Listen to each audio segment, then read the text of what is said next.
Acho que todo mundo já ouviu falar do conto da Cinderela e das muitas versões dele no cinema. Mas e se essa história fosse recontada pela meia-irmã? Aquela que cresceu sonhando com o príncipe, mas nunca teve o papel principal. E mais, e se por trás da fantasia da princesa encantada a gente enxergasse o avesso? O custo de tentar caber no sapatinho de cristal, que também é caber num certo padrão de beleza, que aperta, prende e modela o corpo. Pois bem, em The Ugly Stepsister, essa fantasia rosa derrete literalmente e dá lugar a um espelho invertido, que expõe um avesso daquilo que parecia encantado. Um espelho que mostra não só o horror de ter que caber nesse molde, mas também a dor de não ser escolhida. Oi, gente, hoje a conversa é sobre The Ugly Stepsister, filme dirigido e roteirizado pela Emily Blinkfeld, que é uma diretora norueguesa. Esse filme passou pelos festivais de Sundance e também de Berlim deste ano, e teve alguns circuitos em alguns cinemas de alguns países, que infelizmente não incluiu o Brasil. E eu acredito que quando o filme chegar, deve chegar diretamente no streaming, mas também não tem nenhuma previsão por enquanto. Ainda assim, como eu já assisti ao filme, eu já quis trazer a crítica até para que vocês já coloquem no radar, se vocês se interessarem pela temática do filme, para quando ele chegar no streaming, porque eu acho que vale a pena. E eu já adianto que eu gostei muito do filme, até por ele ser esse conto da Cinderela meio às avessas, e contado a partir do ponto de vista de uma das meias-irmãs, que é Elvira. É também um filme que está fora da curva do padrão hollywoodiano, já que é um filme norueguês, e que tem escolhas tanto estéticas quanto ali também de roteiro, dos diálogos, da maneira como é construída essa trama entre as irmãs e o príncipe, o ideal de beleza, que também é fora da curva e que é interessante de ver. E tudo isso retratado pelo viés do horror corporal com toques sarcásticos, pegada meio pop, meio insana e de uma maneira bem original e que me agradou muito. E antes de continuar com a crítica, vale a pena entender um pouco mais o contexto do filme. Elvira é uma jovem que acredita nas histórias dos livros, onde os finais felizes ainda existem. Mas depois que sua mãe fica viúva, ela se torna parte da saída para salvar a família da ruína. O plano, conquistar o príncipe. O problema, Elvira não se encaixa no ideal de beleza tradicional das princesas. E já que The Ugly Stepsister é uma releitura do conto da Cinderela, eu resolvi, para fazer esse vídeo, revisitar o clássico de 1950 da Disney, que eu não via sei lá há quantos anos. E embora a história, né, eu tenha a história na cabeça, mas o tom dele eu não me lembrava muito bem.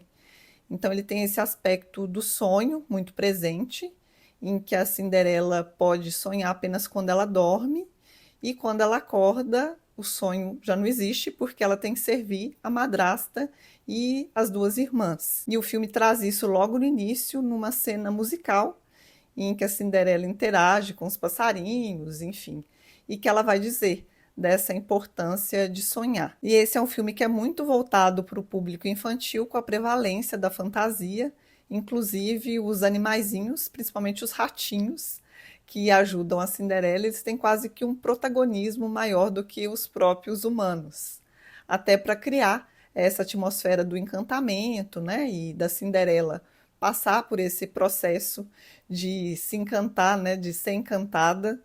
Então tem esse protagonismo dos animais. Então a fantasia aqui serve como um refúgio, e o sonho aparece como o único lugar em que a Cinderela pode ser ela mesma, livre da rigidez da casa, da hierarquia imposta, do papel de prisioneira.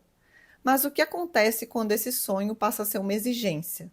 Quando a fantasia, em vez de libertar, começa a moldar corpos, desejos e comportamentos. The Ugly Stepsister parece nascer justamente desses questionamentos, do avesso da promessa encantada que o clássico da Disney um dia representou. E essa história da Cinderela às avessas começa justamente por esse ponto do sonho, em que Elvira vai sonhar com o príncipe encantado enquanto ela lê os poemas dele em um livro, e que traz essa tonalidade cor-de-rosa, muito característica desse conto de fadas, para logo em seguida mudar de cenário, trazendo uma atmosfera mais fria. E esse começo ainda cor-de-rosa é embalado por uma canção chamada Melt Song, da Vilde Tuve, que já sinaliza muito do que o filme vai fazer. Parece uma promessa sensorial doce, onírica, quase infantilizada, mas que rapidamente escorrega para algo viscoso e desconfortável. A Elvira sonhando com o príncipe em uma penumbra rosa já entrega o jogo. É o ideal do amor contido nos contos de fada, mas visto de dentro, pelos olhos de uma jovem consumida por expectativas e rejeições, tanto no corpo quanto no desejo. E desse sonho cor-de-rosa, Elvira passa para a dimensão do pesadelo quando ela chega na casa do noivo da mãe, que logo em seguida falece, mas ali ela já olha para Agnes, que é a filha desse homem e também a Cinderela da vez aqui nessa história, e já olha com aquele olhar um tanto de admiração, mas que ao mesmo tempo desse olhar que admira uma imagem que ela não pode ser ou que ela não pode ter para ela. E a Agnes passa a ser esse ideal de padrão estético de uma princesa e também de beleza, essa referência de beleza que se torna também um reflexo do impossível para Elvira e que vai fazer com que ela sofra consequências terríveis diante de uma competição que ela vai ter com a própria irmã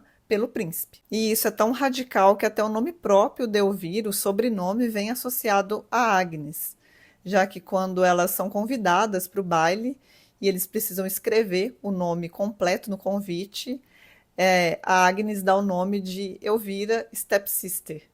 Então, até isso, né? Essa associação com a Agnes o tempo todo, como se ela não pudesse ser a Elvira sem passar pela Agnes. E além da Agnes, outras duas personagens que são importantes é a Rebeca, que é a mãe de Elvira, e a Alma, que é a irmã mais nova de Elvira.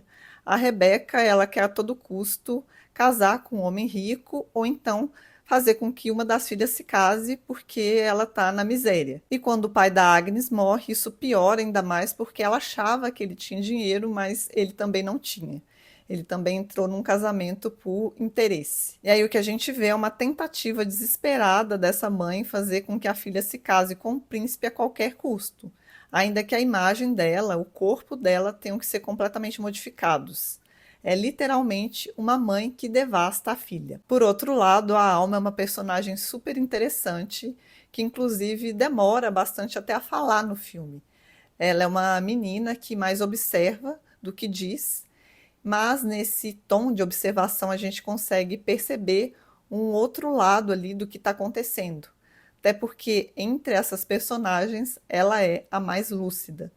E mesmo que a performance dela seja contida, da atriz seja contida, ela consegue trazer nessas nuances, essas tiradas, às vezes até cômicas, daquilo que está acontecendo ali ao redor e que parece que todo mundo trata como se fosse natural, mas ela percebe como isso é insano, como isso é perturbador. Então a Alma representa esse lado mais leve dessa esfera do feminino, ainda que ela entenda também o tanto que se tornar, que ser mulher é um peso ali naquele contexto e para ela, né, ela consegue perceber ali as artimanhas da mãe e tenta se resguardar disso de alguma maneira. E para colocar em cena esses aspectos perturbadores pelos quais a Alma se choca muitas vezes durante o filme, a gente vai ter essa direção bastante criativa e diferente, original, da Emily Blinkfeld, em conjunto com a atuação da Leia Marin,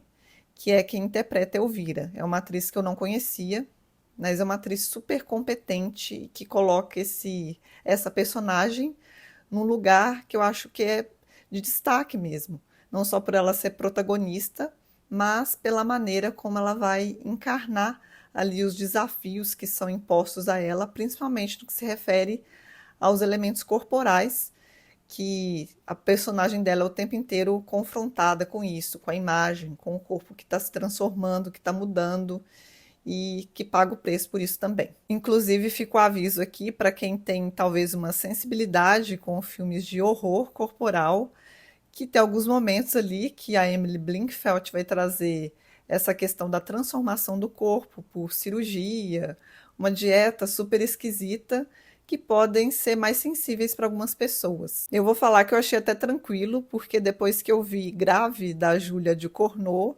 olha, aquele ali é difícil. Aquele ali eu achei realmente um filme difícil de assistir. Mas esse aqui eu acho que ele consegue balancear também esses elementos do horror corporal com aspectos cômicos. Então eles estão presentes, mas tem essas quebras cômicas e satíricas que tornam a experiência mais palatável, se é que eu posso chamar assim. E contrastando com isso, tem uma cena no baile, né? O baile, o famoso baile que o príncipe vai escolher a sua princesa, que Elvira também participa, e que a gente vai ter um momento de dança que eu acho super interessante e bonito ali, em que a câmera consegue capturar primeiro o todo para depois focar na Elvira e, enfim, vai fazendo esse trabalho de cinema mesmo. E é nesse momento do baile que tudo encena aquele ideal de conto de fadas que Elvira tanto perseguiu. Mas Emily Blinkfeld nos convida a olhar mais de perto. A câmera, que antes se afastava para revelar o encanto da cena, do movimento da dança, agora se aproxima de Elvira. E quando ela fecha no rosto da personagem, não é mais a leveza que vemos, mas o peso de um corpo moldado à força e o custo da beleza imposta. The Ugly Stepsister é, portanto, um horror corporal, mas com tom sarcástico e fabular. Ele brinca com o absurdo, mas sem jamais esquecer a dor que existe por trás de tentar ser escolhida. É como se o filme dissesse: caber no sapatinho custa caro, e às vezes custa o corpo todo. E eu penso que essa é uma releitura da Cinderela que não é sobre encontrar o príncipe, mas sobre se perder tentando ser esse ideal que esperam de você. Principalmente esse ideal de imagem, de padrão estético, né? E que faz essa leitura original desse conto já revisitado várias e várias vezes, inclusive lançando uma saída diferente no final do filme, no desfecho mesmo, no finalzinho, que é bem interessante. E é isso que eu tinha para dizer de The Ugly Stepsister. E aí fiquem de olho quem se interessa por essa temática e também por esse contexto do filme para quando ele chegar no streaming. E também aproveito para convidar quem ainda não se inscreveu no canal para se inscrever.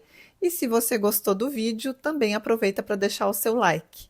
E até um próximo vídeo, até uma próxima oportunidade. Um abraço!